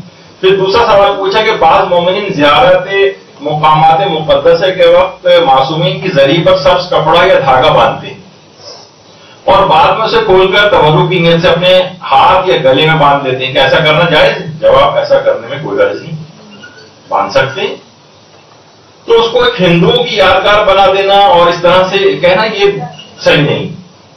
اچھا، اب لوگ کہتے ہیں بھائی یہ تو آپ نے خود ہی سے کپڑا باندھ لیا ہے، خود ہی اس کو قرار دے دیا کہ یہ نسبت ہو گئی ہے. تو جی ہاں، اس سے نسبت ہو جاتی ہے. مثلا علم ایک کپڑا ہی تو ہے، آپ خود کپڑا لے کر آتے ہیں. بعض اوقات بہت سے علموں کو آپ مثلا رنگتے بھی ہیں اور اس کو پھر آپ نے ایک لکڑی کے اوپر لگا دیا، اس کے بعد اس کا خود بخود اس کے اندر ایک تقدس آ گیا. اب اس کا احترام لازم ہو گیا. مثلا نوجوانوں کے لحاظ سے کہوں، لڑکوں کے حوالے سے کہ مثلا ابھی شادی بھی نہیں ہوئی، صرف بات طے ہوئی ہے، منگیتر ہوئی، اور ان کے لیے ایک خود بخود ایک غیرت کا ایک احساس اس کے اندر پیدا ہو جاتا ہے. بھائی ابھی تو کوئی رشتہ بھی آپ کا قائم نہیں ہوا، صرف نسبت طے ہونے سے یہ فرق پڑ جاتا ہے. انسان کے جذبات الگ ہو جاتے ہیں، طریقہ کار الگ ہو جاتے ہیں. اسی طرح سے علماء اس کی مثال دیتے ہیں جیسے غلاف کعبہ. ایک سال غلاف کعبہ پچھلے سالوں میں پاکستان سے بھی تیار ہو کر گیا. اچھا، ابھی تو تیار ہو کر بھی نہیں گیا، صرف کپڑا مثلا خریدا گیا، لوگ زیارت کے لیے جانا شروع ہو گئے. کیوں؟ صرف خانہ کعبہ سے. ابھی تو خانہ کعبہ پر لگ کر تو متبرک ہوتا ہے نا، ابھی تو لگا بھی نہیں ہے، صرف منسوخ ہوا ہے. ہو سکتا ہے حالات ایسے ہوں کہ حکومت سعودی عرب کانٹریکٹ کینسل کر دے اور کہتے ہیں ہم فلاں ملک سے بنوا لیں گے، ہم خود بنا لیں گے، آپ کا ہمیں یہ غلاف نہیں چاہیے. لیکن لوگ اس کی زیارت کو پھر بھی جاتے رہے. مثلا کیا کوئی شخص یہ کر سکتا تھا کہ مثلا جو خانہ کعبہ کا جو غلاف جو کہ لگا نہیں ابھی صرف پاکستان میں، یا مثلا اس کی جا کر کوئی توہین کرے معاذ اللہ؟ کبھی کو لوگ اگر کوئی کرنا چاہتا بھی معاذ اللہ تو فوراً اس کو روکا جاتا ہے، لوگ غصے کے اندر آ جاتے ہیں. حالانکہ ابھی تو صرف نسبت ایک ہوئی ہے اس سے، اور یہ کپڑا بھی ہم نے خود ہی خریدا ہے، کپڑا یہیں تیار کیا، ابھی تو خانہ کعبہ گیا بھی نہیں. ہاں، اس کے بعد جب خانہ کعبہ پر جاتا ہے اور خانہ کعبہ کے اوپر لگ جاتا ہے، اب لوگ اسی کا تبرک ہو جاتا ہے. باقاعدہ آج کل تو لوگ قینچیاں لے کے جانے لگے ہیں، وہ غلط ہے، حرام ہے. وہ باقاعدہ ٹکڑے کاٹ کاٹ کے لے کے آتے ہیں وہاں سے، اور جو کہ صحیح نہیں ہے، دھاگے کاٹ کے لے کر آنے لگے ہیں وہاں سے، حرام عمل. تو بہرحال اب ایک احترام آ گیا. اسی طریقے سے ہتھکڑی، بیڑی، کلاوا، اس طرح کی کوئی چیزیں ان کا خود بخود ایک احترام آ گیا. مثلا اگر مثال دوں گا آپ کو کہ اگر کوئی شخص یا مثلا جیسے کہ حضرت عباس سے منسوب ایک مشق ہوتی، معاذ اللہ یہ خود ہم نے بنائی ہے، صرف ایک نسبت ہی تو تھی، اس کو اٹھا کے معاذ اللہ کوئی شخص نیچے توہین کے لحاظ سے نیچے پھینک دے، اس کو پٹخ دے مثلا، تو ہر شخص، ہر شیعہ غصے میں آ جائے گا اور کہے گا کہ یہ آپ نے کیا توہین کی. حالانکہ وہ کہے گا بھائی توہین کیا، یہ کوئی حضرت عباس کی مشق تھوڑی ہے، یہ تو آپ نے خود ہی بنائی ہے، جا کے خرید کر لے کے آئے ہیں فلاں دکان سے، بس آپ نے خود سے ہی نسبت دے دی. جی ہاں، نسبت دینے سے متبرک ہو گئی، اور اتنی متبرک ہو گئی کوئی شخص کو اس کی تمنا کوئی اور اس طرح کا کوئی برتن رکھا ہوتا اور کوئی نیچے پھینک دے کسی کی شکل کا مثلا، اور نسبت نہ دی گئی ہوتی، تو پھر یہ مثلا کوئی ایک ایسی طور پر کہ بھئی یہ پہلے زمانے میں مشقیں ایسی ہوتی تھیں اور یہ مشق اس کے بعد پھینک بھی دے تو کوئی پرواہ نہیں کرے گا، لیکن نسبت ہونے سے اتنی پرواہ کرنی پڑے گی اب. اچھا، اسی طرح سے علماء ایک بات اور، لوگ اس کے اوپر بھی اعتراض کرتے ہیں کہ ابھی کچھ ہی عرصے پہلے مثلا لوگ انٹرنیٹ پہ ڈالنا شروع ہو جاتے ہیں کہ بھئی دیکھیے زلجانہ جو ہے وہ مر گیا کسی، یہ تو خیر ایک زلجانہ کو باقاعدہ گولی ماری گئی تھی اس کی تصویر ہے جو ان لوگ لے کر جا رہے ہوتے ہیں، اور یہ جو تکفیری عناصر ہیں فرقہ واریت پھیلانے کے لحاظ سے. لیکن ایک تھا کہ واقعی جانور بھی جس طریقے سے مرتے ہیں تو لوگوں نے زمین کھود کے اس کو باقاعدہ اس طرح دفن کرتے ہیں، ایسا دفن کرتے وقت کی تصویر. البتہ ایک جگہوں پہ یہ تھا، کسی جگہ سننے میں آیا کہ نماز کفن دیا گیا اور نماز جنازہ پڑھی گئی، یہ سب خرافات، یہ حرام بھی ہے، یہ صرف مشروعیت صرف مومن کے لیے، یہ کوئی کرے گا تو اسے آپ روکیں گے. لیکن لوگوں نے دفن کرنے پہ بھی اعتراض کیجیے، بتائیے ذوالجنہ کو دفن کیا جا رہا ہے. بھائی اگر آپ دیکھیں تو یہ کل تک لوگ آپ کو ہنسیں گے، کیا پسند اگر آپ دفن نہیں کریں گے تو معاذ اللہ سما معاذ اللہ سے کہیں کوڑے کے ڈھیر پہ آپ پھینکیں گے جا کر، تاکہ پوری دنیا ہنسے آپ کے اوپر کہ دیکھیے کل تک تو اس کو چومتے تھے اور ہاتھ لگاتے تھے اور متبرک سمجھتے تھے اور آج اس کا یہ حال کیا ہوا. تو اور ویسے بھی تعفن پھیلتا ہے اور چیزیں ہوتی ہیں، تو باقاعدہ دفن کرنے کی حد تک وہ ہے. تو ان چیزوں کے اندر ذوالجنہ وغیرہ کے اندر بھی خود بخود نسبت کی وجہ سے ایک تقدس آ جاتا ہے. تو یہ تمام چیزوں کو لوگوں کو سوچنا چاہیے. اسی طرح سے جس طریقے سے ذریعے امام حسین علیہ السلام جو ہے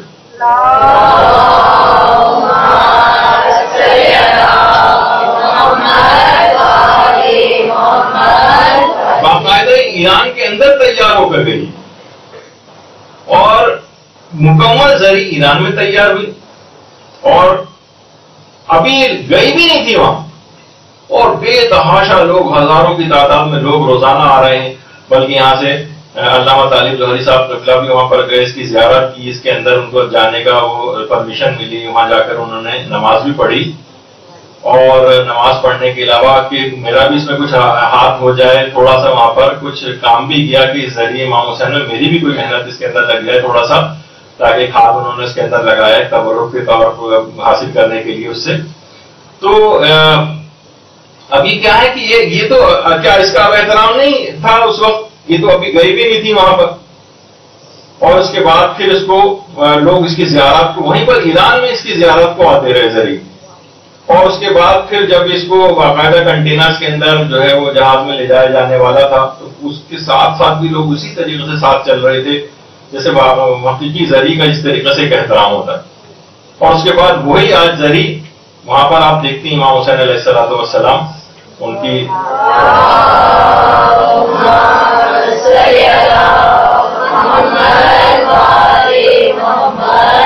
تو ایک نسبت کا ایک احترام آ گیا. وہی چیز کسی بھی جگہ جا کر تیاروں سے بھی منسوخ ہو جائے، ہو سکتا ہے نہ بھی وہاں پر جا کر لگے، لیکن پھر بھی خود بخود اس کا احترام کرنا لازم اور ضروری ہو جاتا ہے. اب آ جائیے بہت سے مسائل فقہ بھی اس کے اندر ہیں کہ مثلا باقاعدہ عبداللہ حافظ بشیر نجفی سے بھی سوال پوچھا گیا کہ اگر کڑی اس نیت سے پہنی جائے، جس کو ہم کڑا کہتے ہیں یا ہر کڑی بیڑی اس طرح کی کوئی چیز نیت، تو انہوں نے یہ جواب دیا کہ اگر کڑی کو اس نیت سے پہنا جائے کہ امام نے حکم دیا ہے تو پھر تو کڑی پہننا حرام. یعنی کڑا کڑی کوئی بھی اس طرح کی جو چیزیں آپ دیکھتی ہیں جو لوگ پہنتے ہیں، لیکن اگر اس نیت سے پہنے کہ امام کی قید کو نہ بھولے تو یہ باعث ثواب ہے. یعنی اب لوگوں کی نیت یہی ہوتی ہے. اور باقاعدہ الگ سے بھی اس کا ایک سوال، یہ تو خود ہمارے مدرسے نے ایک سوال آیت اللہ سیستانی کو بھیجا تھا کہ پاکستان اور انڈیا میں ایام اعظام میں مومنین عام طور پر اسمال جو چھوٹی چھوٹی چینز ہوتی ہیں ہاتھوں میں وہ پہنتے ہیں جنہیں ہتھ کڑی یا کڑا کہتے ہیں، اور اس سے ان کو امام سجاد کی یاد آتی ہے. اور کچھ دھاگے ہاتھ میں باندھتے ہیں جس کو کلاوا کہتے ہیں، باقاعدہ وہ نام بھی مینشن کر دیے تھے. اس سے ان کو ان رسیوں کی یاد آتی ہے جو اسیران کربلا کی گردنوں میں باندھی گئی تھی. ان لوگوں کو یہ بات پتہ ہے کہ یہ مباح عمل ہے، یعنی اس کو کوئی حکم شریعت نہیں سمجھ رہے ہیں، لیکن اس سے وہ ان کی یاد سے قریب، کربلا والوں کی یاد سے قریب اپنے آپ کو محسوس کرتے ہیں. تو کیا یہ عمل کرنا جائز ہے؟ کیا ان کو یہ کام نہیں کرنا چاہیے؟ کیا یہ کوئی مکروہ عمل ہے؟ لیکن اس سے کیا ہوتا ہے کہ ان کو اس طرح کی چیزیں پہننے میں وہ شہداء اور اسیران کربلا کے قریب خود کو سمجھتے ہیں. تو آپ بتائیے کہ آپ اس سلسلے میں کیا فرماتے ہیں؟ تو جواب دیا آقا سیستانی کی طرف سے آیا بسم تعالیٰ it is permissible and there is no problem, کوئی حرج نہیں ہے، بالکل جائز۔ تو آپ نے دیکھا کہ یہ تمام چیزیں سامنے ہیں، اور اگر کچھ افراد کو یہ تمام رسومات یہ سب جو ہے وہ خرافات لگنے لگی ہیں۔ اچھا آپ دیکھیے یہ عمل مباح ہے، لیکن آقا سیستانی فرماتے ہیں ممکن ہے مباح کام کا بھی آپ کو ثواب مل جائے۔ فرماتے ہیں کہ عمل کا ثواب انسان کی نیت اور قابلیت پر منحصر، ممکن ہے کہ عمل مباح بھی ثواب کا باعث بن جائے۔ مثلا آپ کتنا علماء اس کی مثال دیتے ہیں، پانی پینا مباح ہے نا، کوئی ثواب تو نہیں ملتا، لیکن آپ نیت یہ کر لیں کہ میں پانی اس وجہ سے پی لوں تاکہ میرے اندر توانائی آئے، پھر میں دین کے لیے کام کروں۔ میں رات کو اس وجہ سے کھانا اس نیت سے کھاؤں کہ رات کو اٹھ کے نماز شب پڑھوں گی تو مجھے تھکاوٹ نہ فیل ہو، تو یہ کھانا اور پانی جو ہے وہ آپ کے لیے ثواب کا باعث بن جائے گا۔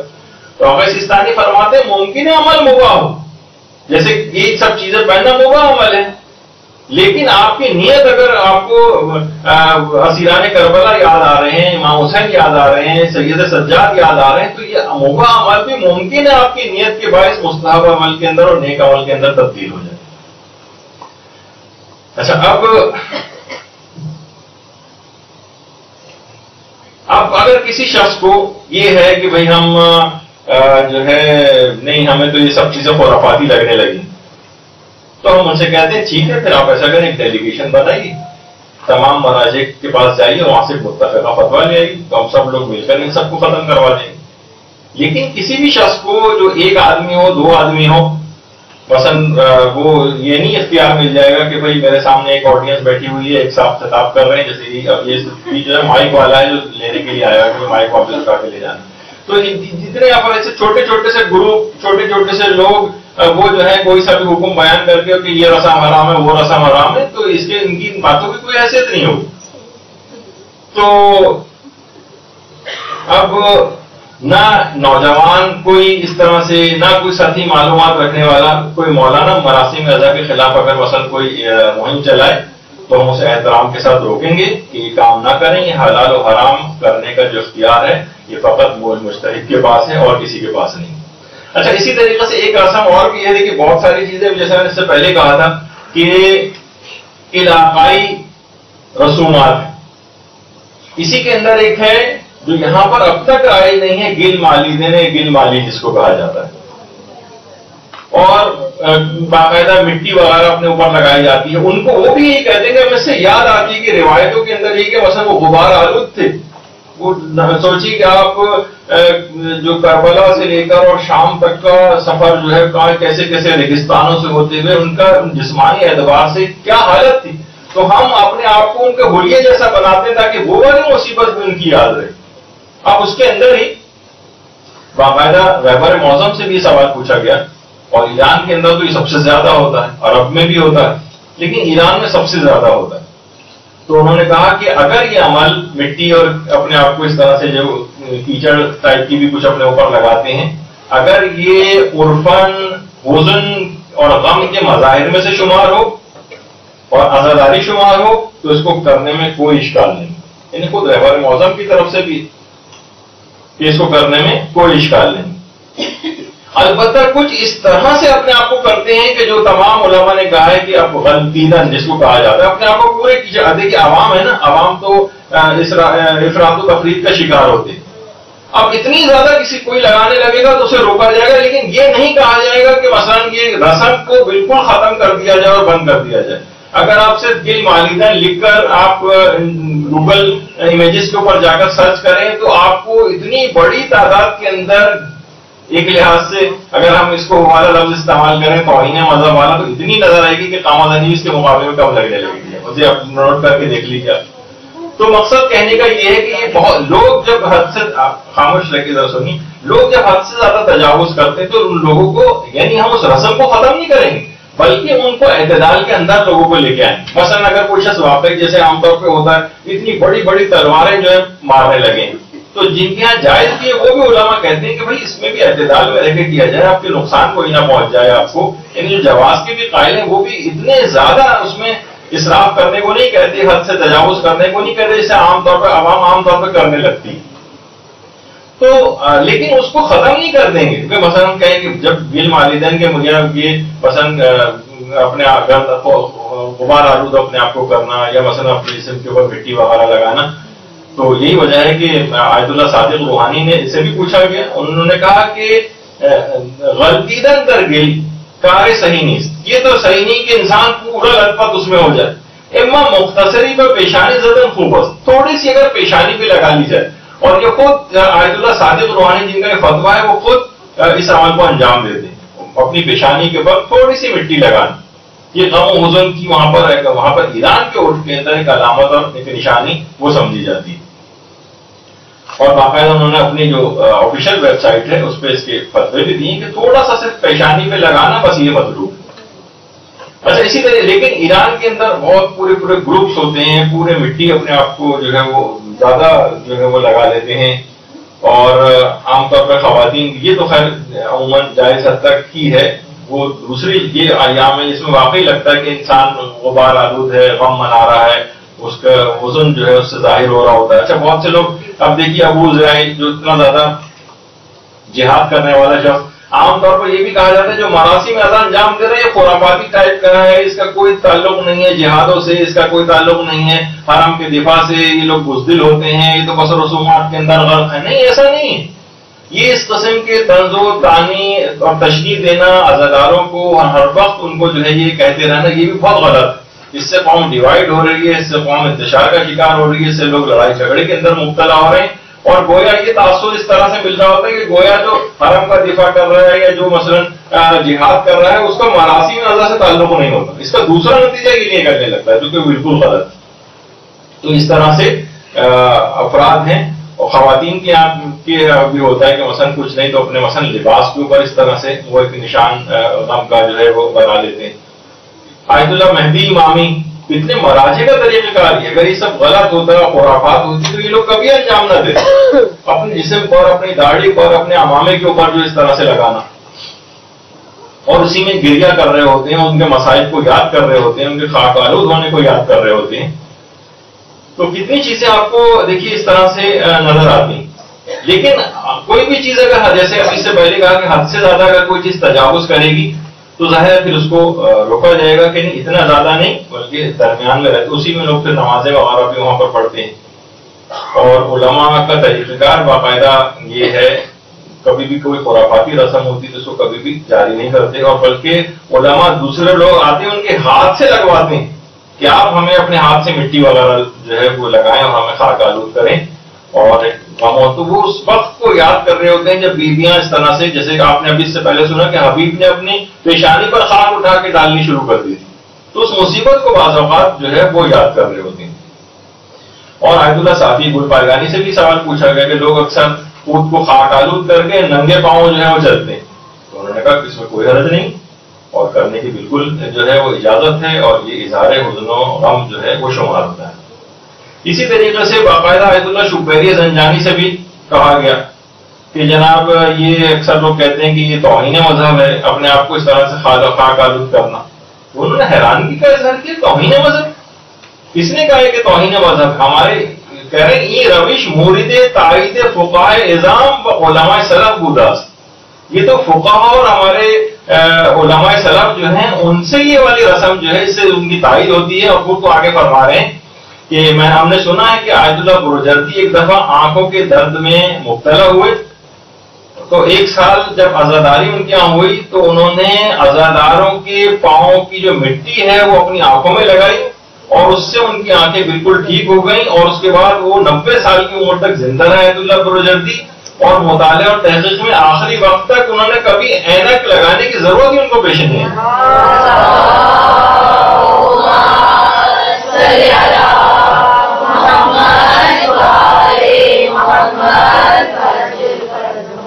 تو بہرحال اس لحاظ سے آپ دیکھیں کہ یہ اس کو علماء وہاں پر بھی طریقہ کار رائج ہے، ہر جگہ پر ایک غم و حزن کی علامات کے طور پر ہے، لوگ اس کو خرافاتی کہیں کچھ کہیں، لیکن تمام علماء نے اس کی اجازت دی ہے۔ خود آیت اللہ شبیری زنجانی ان کا بھی آپ نے سنا، ان سے بھی جب یہ سوال پوچھا گیا کہ اپنے جسم پہ لوگ اس طرح سے لگا لیتے ہیں مٹی اور ننگے پاؤں جو ہے عزاداری میں چلتے ہیں، تو انہوں نے کہا کہ مانے نہ ذرا کوئی حرج نہیں ہے، بلکہ از مصادیق تعظیم شعائر و مستحب است، یعنی یہ تعظیم شعائر حسینیہ کے اندر شمار ہوگا، اس کی تعظیم کرنے میں شمار ہوگا، اور یہ مستحب بھی.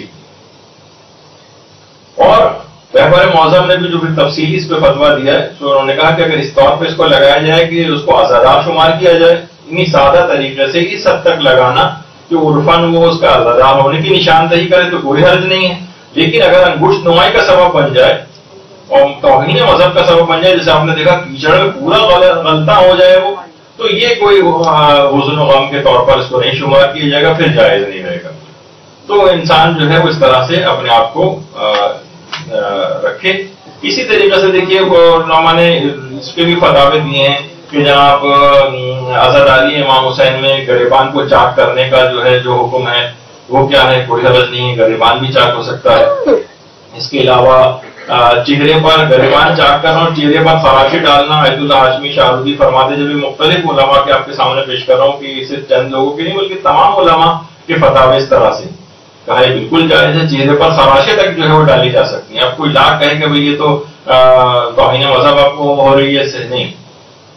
اور آیت اللہ حافظ بشیر بھی فرماتے ہیں کہ مجھے نجف میں رہتے ہوئے 50 سال ہو چکے ہیں، میرے ناقص خیال کے مطابق اہل بیت کی محبت جتنی پاک و ہند کے شیعوں میں بالخصوص برصغیر کے شیعوں میں پائی جاتی ہے، بالعموم اس محبت کا مظاہرہ اہل بیت کے مصائب و فضائل کا اہتمام دنیا کسی اور خطے میں اور کسی قوم میں نہیں پائی جاتی.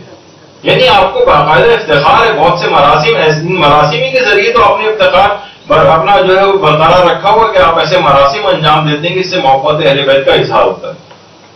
اب دیکھیں کہ لوگ کس طرح عزاخانوں کے اندر نوجوان مصروف ہو جاتے ہیں اور جناب وہ لگائے جا رہے ہیں اور زلجھنوں کو سجایا جا رہا ہے، اور جناب ایسے طریقوں سے جو ہے وہ تابوت بھی سجائے جا رہے ہوتے ہیں. کسی بھی حالت آپ کہیں گے تو اسراف ہے، اتنا زیادہ پیسہ اس پہ خرچ کیوں کیا جا رہا ہے؟ نہیں، لوگوں کی وہی ایک اس سے بالاتر ایک بہت بڑا مفاد آپ کے سامنے، اس سے جو لوگ اٹیچ ہو رہے ہیں، مذہب کے قریب آ رہے ہیں، وہ ان رسومات کے ذریعے آ رہے ہیں.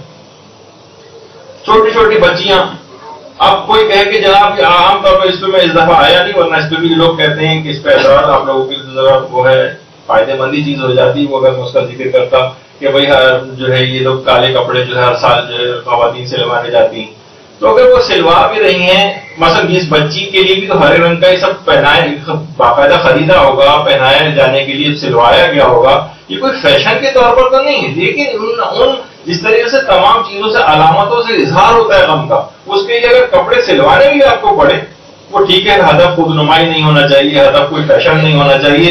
اور بہت مشکل ہے، میں سمجھتا ہوں کہ کوئی مومن یا مومنہ ایک فیشن کے طور پر کالے کپڑوں کو سلوائے اور غم کا اور امام حسین کا کوئی خیال اس کے دماغ میں نہ ہو، اپنی کسی نفسانی خواہش کے لیے کرے. نہیں، ایسا میں نہیں سمجھتا. کوئی اگر ہے تو اپنی نیت کی اصلاح کرے. لیکن بہرحال یہ سب چیزیں اس کو تو بہرحال ایک چیز یہ، اور دوسرا مراسم عزاداری برپا کرنے والوں پر خرافاتی اور بزدل ہونے کا طنز یہ بالکل بھی مناسب نہیں، اس کو نہیں کرنا چاہیے.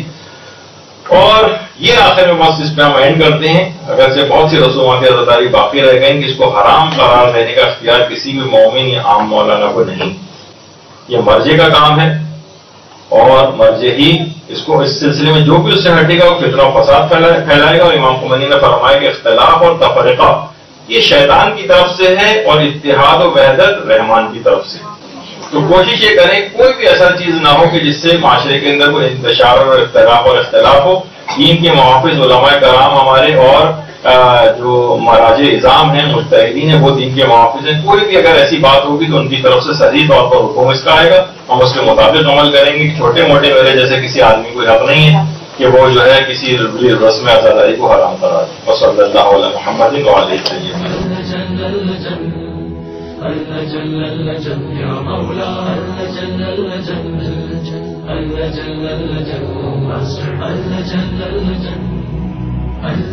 يا صاحب السماء